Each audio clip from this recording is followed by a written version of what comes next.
पहला है कि मातृभाषा पर आधारित बहुभाषिकता क्या है। देखिए, जब भी पेडागोगी सेशन आप हल करते हैं तो आपको पता है कि क्वेश्चंस कभी कभी लंबे होते हैं और कभी कभी क्वेश्चन से ज़्यादा लंबे ऑप्शंस हो जाते हैं, और ऑप्शंस लंबे होने के साथ साथ इस लैंग्वेज में लिखे होते हैं, कभी कभी इस तरह से घुमा के दे दिया जाता है कि हम उसको समझ पाने में असमर्थ हो जाते हैं कम समय में। हाँ, आपको पता है टाइमिंग जो है जी कि ज़्यादा लग जाता है जब हम सेशन को पैडागोगी सेशन को हल करते हैं या मैथ के क्वेश्चंस को हल करते हैं, तो ये हो जाता है। लेकिन इसमें आप तब बढ़ा सकते हैं जब आप प्रैक्टिस करें। प्रैक्टिस बहुत ज़्यादा जब करेंगे तो आपको क्वेश्चन समझने में कम समय लगेगा और ऑप्शंस को समझने में भी कम समय लगेगा। तो देखिए, बहुभाषिकता की बात करी जा रही है मातृभाषा पर आधारित, वो भी सबसे पॉजिटिव प्रश्न है, यानी कि क्वेश्चन जो है वो सबसे पॉजिटिव है, सकारात्मक है। तो जो ऑप्शन होगा वो भी पॉजिटिव या सकारात्मक होगा। तो देखिए, शिक्षार्थी अपने विद्यालय शिक्षा अपनी मातृभाषा में प्रारंभ करते हैं तथा आगे कम से कम, ठीक है, कम से कम 2 भाषाएं और पढ़ते हैं। ये बात रही, ठीक है। मतलब मातृभाषा पर आधारित बहुभाषिकता क्या है, यानी कि क्वेश्चन को अगर आप समझेंगे तो क्वेश्चन ये कह रहा है कि जिस विद्यालय में बच्चा पढ़ रहा है उसमें मातृभाषा से चीज़ों को पढ़ाई जाए, उनकी मातृभाषा में, उसकी क्षेत्रीय भाषा में चीज़ों को चीज़ों को सिखाया जाता है, और भी लैंग्वेज को सिखाया जाता है, ये बात है, ठीक है। शिक्षार्थी अपनी मातृभाषा, राज्य की भाषा हिंदी तथा संस्कृत सीखते हैं, नहीं। शिक्षार्थी अपनी विद्यालयी शिक्षा अपने राज्य की भाषा में आरंभ करते हैं तथा आगे अंग्रेजी, हिंदी तथा एक विदेशी भाषा और पढ़ते हैं। शिक्षार्थी अपनी विद्यालयी शिक्षा अंग्रेजी माध्यम में आरंभ करते हैं तथा आगे राज्य की भाषा हिंदी तथा अंग्रेजी पढ़ते हैं। क्वेश्चन में पूछा जा रहा है कि मातृभाषा पर आधारित बहुभाषिकता क्या है, ठीक है। यानी कि शिक्षार्थी अपनी विद्यालयी शिक्षा जो है अपनी मातृभाषा में प्रारंभ करेंगे, जैसे हम और आप प्राइमरी स्कूलों में पढ़ते हैं मातृभाषा में अपने, तथा आगे कम से कम 2 भाषाएं और पढ़ते हैं, यानी कि एक हिंदी हो जाती है और एक जो आपकी भाषा आपको जो पसंद है या जो ज़्यादा बोली जाती है, जहाँ पे जिस क्षेत्र में आपको वर्क करना है उस क्षेत्रीय भाषा कुछ भी हो सकती है, ठीक है। तो कम से कम 2 भाषाएं आप और पढ़ते हैं, यही सबसे सही ऑप्शन हो जाएगा पहला सही हो जाएगा। विद्यार्थियों को 4-4 के समूह में बांट कर, ठीक है, यहाँ पे बांट कर होगा, बताकर नहीं, बांट कर प्रत्येक को पारिवारिक स्थिति का कोई एक चरित्र दे दिया जाता है, यानी कि 20 बच्चे हैं, 20 बच्चों में 4 बच्चों को अलग अलग अलग करके डिवाइड कर दिया जाता है, 4-4 बच्चों को समूह में, ठीक है, बांट दिया जाता है, और उनको पारिवारिक स्थिति पर एक चरित्र दे दिया जाता है कि किसी चीज़ का आपको नाटक करना है। चरित्र देने का मतलब कि आपको उनकी नकल करनी है। भाषा के शब्द या वाक्यांश दिए जाते हैं, और क्या किया जाता है, डायलॉग दिया जाता है। वह अपने समूह में उसे स्थिति पर वार्तालाप करते हैं। बाद में अध्यापक प्रत्येक समूह में विद्यार्थी आमंत्रित कर समूची कक्षा के सामने एक समूह के रूप में वार्तालाप करने को कहता है। अब ये जो ऊपर बातें हो रही हैं इसको क्या कहेंगे, नाटक, गतिविधि, रोल प्ले या भाषा सृजन गतिविधि। देखिए, तो ये यहाँ पे क्वेश्चंस अगर आप ध्यान से नहीं पढ़ेंगे तो आप इसमें भाषा सृजन गतिविधि कह देंगे या कुछ भी कह सकते हैं, ठीक है। लेकिन यहाँ पे जब आप समझेंगे क्या, 4 समूह में बच्चों को बांटा जा रहा है, पहली बात। दूसरी बात, चरित्र दिया जा रहा है, ठीक है, एक्टिंग करने की बात करी जा रही है। उसके बाद डायलॉग भी दिए जा रहे हैं, यानी कि शब्द वाक्यांश भी दिए जा रहे हैं, और बच्चा अपने समूह में क्या करता है उसके बारे में बात करता है, सीखता है। फिर पूरे कक्षा के सामने या विद्यार्थियों के सामने उन्हें आमंत्रित करके चीज़ों को दिखाना रहता है, वार्तालाप करना रहता है। तो इसको क्या कहेंगे, इसको कहेंगे रोल प्ले। क्या कहेंगे, रोल प्ले। बच्चा क्या कर रहा है, किसी भी चरित्र का जो है अपने एक्टिंग के द्वारा, अपने अभिनय के द्वारा उसको प्रदर्शित कर रहा है, दिखा रहा है, ठीक है। तो वो रोल प्ले हो जाएगा, ठीक है। नाटक तब हो जाता है जब किसी एक विशेष कहानी पर बच्चे जो है अपने चरित्र को, किसी भी चरित्र को साथ में लेते हैं, उनके डायलॉग्स बोलते हैं, ये सारी चीज़ें, तो वो हो जाएगा। निवेश समृद्ध परिवेश है, क्या है निवेश समृद्ध परिवेश, देखते हैं, ऑप्शंस पढ़ेंगे। देखिए, कभी कभी ऐसा होता है एग्जाम के टाइम में हमें क्वेश्चन समझ में नहीं आती, लेकिन ऐसा नहीं है कि क्वेश्चन समझ में नहीं आएंगे तो ऑप्शन भी समझ में नहीं आएंगे, क्योंकि जिसके क्वेश्चन समझ में नहीं आते हैं अधिकतर उनके ऑप्शंस ज़रूर समझ में आते हैं। तो ध्यान से दोनों चीज़ों को पढ़ा जाए, ताकि अगर हमें कन्फ्यूजन है तो हम सपोज दैट एक सबसे नज़दीकी जो सही हो सकता है उसको हम तुक्का लगा के आए, ये हमारे अंदर होना चाहिए। तो निवेश समृद्ध परिवेश है क्या है? शिक्षार्थी द्वारा देखी सुनी और प्रयोग में लाई गई भाषा का इस्तेमाल करना, ठीक है। यानी कि जो बच्चा अपने इन्वायरमेंट में देख रहा है उसको क्या करना, उसकी भाषा का इस्तेमाल करना, जैसा हम और आप सभी लोग करते हैं, तो सही ही लग रहा है। शिक्षार्थियों के दिए जाने वाले प्रशिक्षण में निवेश, ठीक है। भाषा शिक्षक द्वारा कक्ष में भाषा के प्रयोग करने के लिए तैयार करना, पाठ्य पुस्तक के तथा अन्य सामग्री। तो देखिए, निवेश समृद्ध परिवेश वो होता है जो आप अपने इन्वायरमेंट से सीखते हैं, जो आप अपने पास पड़ोस से सीखते हैं, जो आप अपने परिवार में सीखते हैं, जो अपने आप जो है सामाजिक संस्कृति व्यवहार से सीखते हैं, उसे निवेश समृद्ध परिवेश कहा जाता है। पहला ऑप्शन बिल्कुल सही हो जाएगा कि विद्यार्थी जो है, शिक्षार्थी जो है, अपने आस पास पड़ोस जो चीज़ें देख रहा है, सुन रहा है, उसका प्रयोग कर रहा है, उसी भाषा का इस्तेमाल करता है। निम्नलिखित में से कौन सा शिक्षार्थियों द्वारा विभिन्न उद्देश्यों के लिए भाषा का प्रयोग आरंभ करने के लिए कक्ष में आवश्यक है? देखिए, क्वेश्चन को पढ़ते समय उसको बांट के, यानी कि ऐसे बंटवारा करके उसको पढ़ें, या उसको इस प्रकार से पढ़ें जिस प्रकार से आप उसको समझ सकते हैं। एक लाइन में एक ही सांस में पढ़ने का मतलब है कि हम एक बार पढ़ लेंगे फिर उसको फिर दोबारा पढ़ेंगे समझेंगे, नहीं।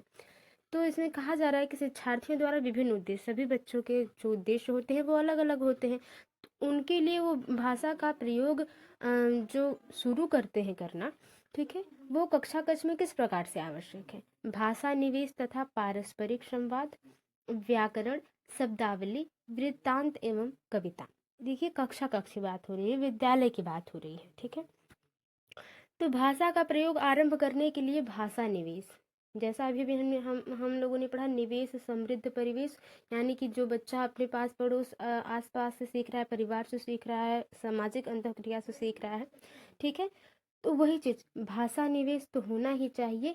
पारस्परिक संवाद, किसी भी भाषा को किसी के साथ साझा करेंगे, अगर आप शेयर करेंगे तो वो लैंग्वेज आपको और अच्छे से आएगी। जैसे कि आप इंग्लिश पढ़ते हैं, स्पीकिंग कोर्स करते हैं, अगर आपके आस पास पड़ोस में कोई इंग्लिश बोलने वाला नहीं होगा तो वो आप धीरे धीरे भूल जाते हैं। आपने सभी लोगों ने लगभग किया होगा इंग्लिश स्पीकिंग।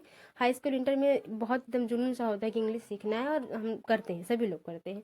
तो वो पारस्परिक संवाद करने के लिए लोग होने चाहिए, ताकि आप बात विवाद करके उस भाषा पर पकड़ अच्छी बना पाएं। ये पहला ऑप्शन बिल्कुल सही हो जाएगा। आगे देखते हैं, एक शिक्षिका शिक्षार्थियों को 4 समूह में बांटती है, ठीक है। 4 समूह में क्या करती है? बांटती है, भाई बांटती है, यहाँ पे होगा बांटती है, बांटती है, और उन्हें एक कहानी पढ़ने तथा उनका सार लिखने के लिए कहती है। जब विद्यार्थी समूह में कार्य कर रहे हैं तो जैसे और जब आवश्यकता होती है वह उनकी मदद कर रही है। यानी कि शिक्षार्थियों को 4 समूह में बांट दिया गया, कहानी पढ़ने के लिए दिया गया, और उसका जो मुख्य उद्देश्य है, उसका भाव क्या है समझने के लिए, ये टीचर ने कहा। और जहाँ पे जरूरत पड़ रही है वहाँ पे बच्चों को जहाँ आवश्यकता के अनुसार बच्चों को मदद दी जा रही है, हेल्प दी जा रही है टीचर के माध्यम से।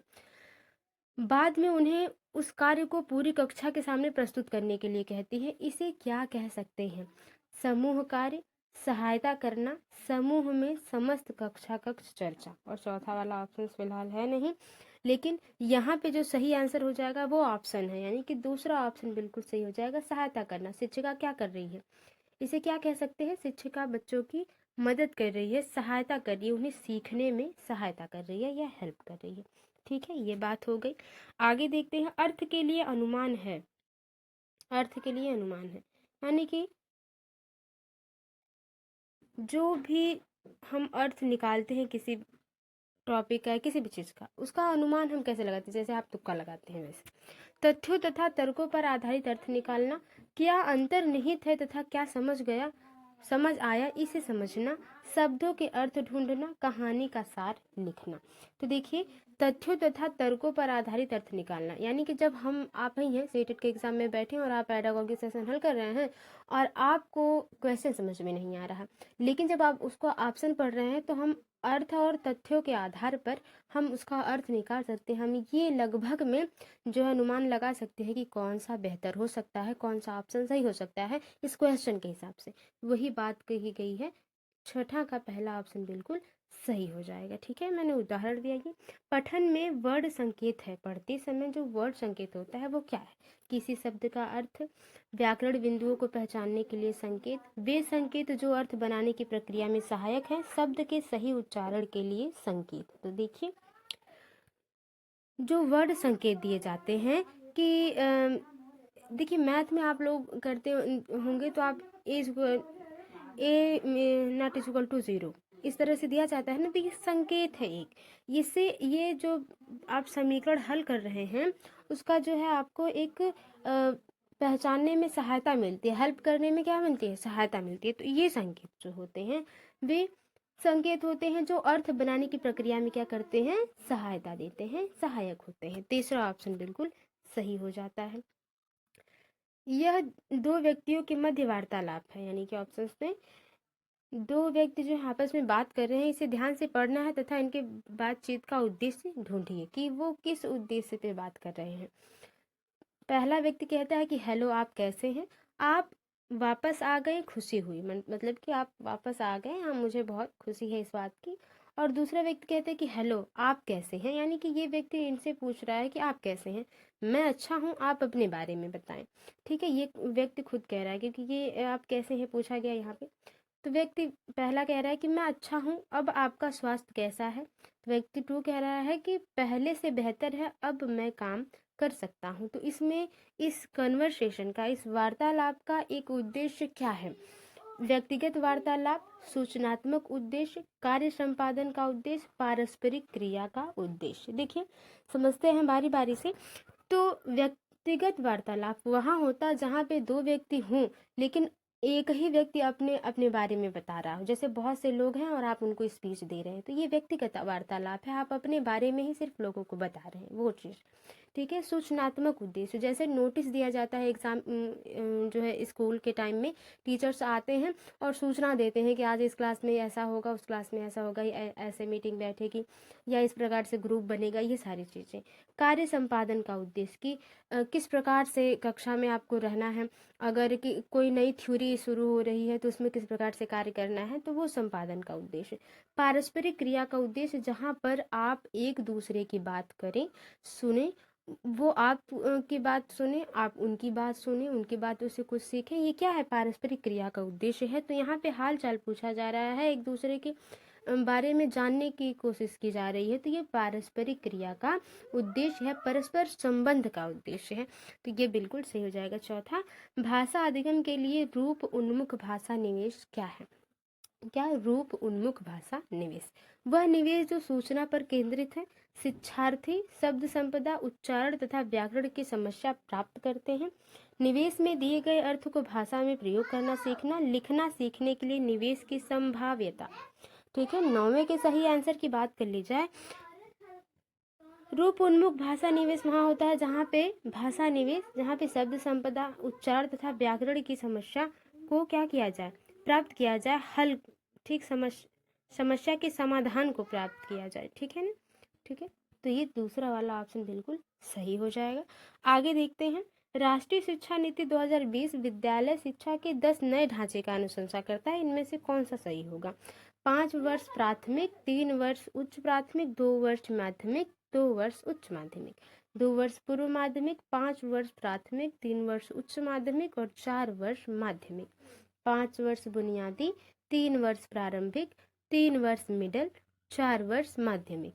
1 वर्ष पूर्व प्राथमिक, 5 वर्ष प्राथमिक, 3 वर्ष मिडिल या 2 वर्ष उच्च माध्यमिक। देखिए, तो नई शिक्षा नीति के हिसाब से जो ढांचा आया है इस बार वो ये आया है कि 5 वर्ष की बुनियादी शिक्षा होगी, ठीक है, उसके बाद 3 वर्ष की प्रारंभिक शिक्षा होगी, ठीक है, जो 9, 10, 11, 12 को मिला के एक कर दिया जाए। फिर प्रारंभिक 3 वर्ष मिडिल हो जाएगा, जो 9, 10, 11, 12 की बात यहाँ पे हो जाएगी। 4 वर्ष माध्यमिक, यानी कि उसके बाद बीए जो करना है आपका वो 4 वर्ष मिला के सब हो जाएगा। तो ये इस अनुपात में भी कभी कभी दे देता है, ठीक है, ये इस तरह से। तो ये भी इस तरह से लिखा रहता है, तब भी इस तरह से लिखा रहता है, तब भी ऑप्शन सही होता है। तीसरा ऑप्शन जो है 10वें का वो सही हो जाएगा।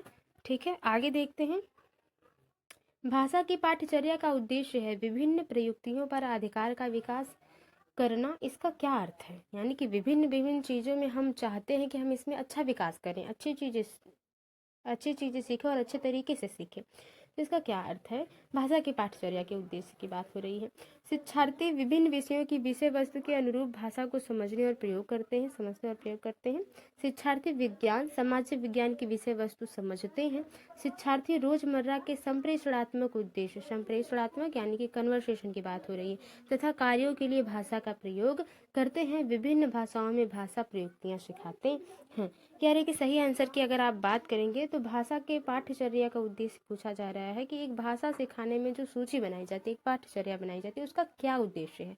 तो शिक्षार्थी विभिन्न विषयों को विषय वस्तु के अनुरूप भाषा को समझने का प्रयोग करते हैं, समझते हैं और प्रयोग करते हैं। यानी कि इसमें क्या होगा कि जो बच्चे हैं वो विषय वस्तु को पहले जान लेते हैं कि पहले ये पढ़ना है, फिर ये पढ़ना है, ऐसे सीखना है, ऐसे सीखना है। ठीक है, जैसे आपका विषय वस्तु दिया रहता है किसी भी सब्जेक्ट का, तो वो पहले समझते हैं, फिर उसका क्या करते हैं, हम प्रयोग करते हैं। यही सबसे सही आंसर हो जाएगा 11 का पहला। आगे देखते हैं निम्नलिखित में से किसकी शिक्षार्थियों में पठन के विकास के लक्ष्य के रूप में वकालत नहीं की गई है। ठीक है, वकालत नहीं की गई है, भले ये नहीं है लेकिन ये क्वेश्चन पॉजिटिव है, इसको ध्यान से पढ़ेंगे कि शिक्षार्थियों में पठन के विकास के लिए, किसके, पढ़ने के विकास को, पढ़ने रीडिंग डेवलपमेंट को बढ़ाने के लिए किसकी वकालत नहीं की गई है, ये पूछा जा रहा है। तो विषय सामग्री को पढ़ते समय अनुमान लगाना, ये बात सही है कि मैं आज कितना सीख लूंगा और कितना सीखना बाकी रह जाएगा, ये अनुमान सभी लोग लगाते हैं, हम भी लगाते हैं, आप भी लगाते हैं अपनी स्टडी में। विषय सामग्री को अपने पूर्व ज्ञान से जोड़ना, ये सभी लोग करते हैं, ये पॉजिटिव है। ठीक है, विषय सामग्री को सिर्फ पहचानना, तो देखिए जो वकालत नहीं की गई है वो ये है कि विषय सामग्री को सिर्फ पहचान कर हम क्या करेंगे जब हम अपने उसको रियल लाइफ में उतारेंगे नहीं, या उससे हमें कोई फ़ायदा नहीं होगा। तो तीसरा ऑप्शन बिना कहे सुने सही है। ठीक है, निम्नलिखित में से कौन सी दो श्रवण कौशल की ऊर्ध्वामुखी रणनीतियाँ हैं, कौन सी ऊर्ध्वामुखी रणनीतियाँ हैं? शब्द तथा वाक्यांश को पहचानना, विमर्श के लिए रूपरेखा बनाने के लिए मुख्य शब्दों का प्रयोग करना, विषय की तैयारी के लिए अनुमान लगाना, प्रक्रिया के समय निवेश को बनाए रखना। 13 के सही आंसर की अगर आप बात करेंगे तो यहाँ पे डी हो जाएगा, द मतलब डी हो जाएगा। ठीक है, तो बात कर ली जाए शब्द तथा वाक्यांश को पहचानना, तो हाँ, श्रवण कौशल के लिए हमें शब्द और वाक्यांश को क्या करना है, पहचानना है। और विमर्श के लिए रूपरेखा नहीं, सुनने विमर्श के लिए, विमर्श यानी कि बातचीत करने के लिए, भाषा प्रयोग की बात नहीं, यहाँ श्रवण कौशल की बात हुई है इसलिए गलत है। विषय की तैयारी के लिए अनुमान लगाना, अनुमान वहाँ लगाना है जब आपको तर्क करने की जरूरत हो, सुनने की बात है यहाँ पे। प्रक्रिया के समय निवेश को बनाए रखना, अपने ध्यान को क्या करना, बनाए रखना। तो पहला यानी कि पहला और डी सही हो जाएगा, तो ये जो दूसरा ऑप्शन है वो सही हो जाएगा, ए तथा डी। ठीक है, आगे देखते हैं। मीना किसी विषय सामग्री में या वार्तालाप में सामना शब्द पहचानती है, यानी कि वो सामना शब्द जो है वो पहचान लेती है, किंतु स्वयं से उसे शब्द का प्रयोग करने में असमर्थ है। यानी कि सामना शब्द से अगर कोई वाक्य प्रयोग करना होगा, किसी वाक्य में इसका सामना शब्द का प्रयोग करना होगा, तो बच्चा वो नहीं कर पाएगा या नहीं कर पाएगी। आप इस शब्दावली को क्या कहेंगे, सक्रिय शब्दावली। सक्रिय शब्दावली अगर होती तो वो प्रयोग कर पाती। निष्क्रिय शब्दावली, कठिन कठिन शब्द तो है नहीं इतना कि बच्चा उसको समझ नहीं पा रहा है, जब बच्चा उसको समझ पा रहा है तो इसका मतलब वो कठिन शब्द नहीं है, नया नहीं, ये निष्क्रिय शब्दावली हो जाएगी। कैसी शब्दावली हो जाएगी, निष्क्रिय शब्दावली हो जाएगी। क्वेश्चन के हिसाब से दूसरा ऑप्शन बिल्कुल सही हो जाएगा। आगे देखते हैं, निम्नलिखित में से कौन सा व्याकरण सीखने के बारे में सत्य नहीं है। नेगेटिव क्वेश्चन है, नेगेटिव ऑप्शन सही होगा। व्याकरणिक इकाइयों को वास्तविक जीवन के उद्देश्य में प्रयोग करना सीखना, ये सही है इसलिए गलत है। संदर्भों में प्रयोग द्वारा अनेक रूप खोजना, ये बात सही है इसलिए गलत है। भाषा के नियमों में निपुणता द्वारा व्याकरणिक के नियमों को सीखना, देखिए भाषा व्याकरण सीखने के लिए जो सत्य नहीं है वो यही है कि भाषा के नियम में निपुणता, व्याकरण के नियमों को सीखना है, उसके बाद भाषा के नियमों को सीखना है। तो अब जब व्याकरण के नियमों को आप सीख लेते हैं तो भाषा अपने आप, भाषा के नियम ज़्यादा नहीं होते क्योंकि आप उसको अर्जन कर लेते हैं, उसको आप इधर से अपने एनवायरनमेंट से, अपने आसपास पड़ोस से, अपने परिवार से सीख लेते हैं, अपने सहपाठियों द्वारा, टीचरों द्वारा सीख लेते हैं उसको। ठीक है, तीसरा ऑप्शन बिल्कुल सही हो जाएगा, यही जो है सत्य नहीं है। तो ये थे प्रश्न। आई होप आपको पसंद आए होंगे। वीडियो थोड़ी सी भी हेल्पफुल लगी तो वीडियो को लाइक करें, शेयर करें, कमेंट बॉक्स में बताएं कि आपका स्कोर कितना रहा। मिलते हैं आपसे अगली वीडियो में, तब तक के लिए bye bye, take care, be positive, be motivated. धन्यवाद।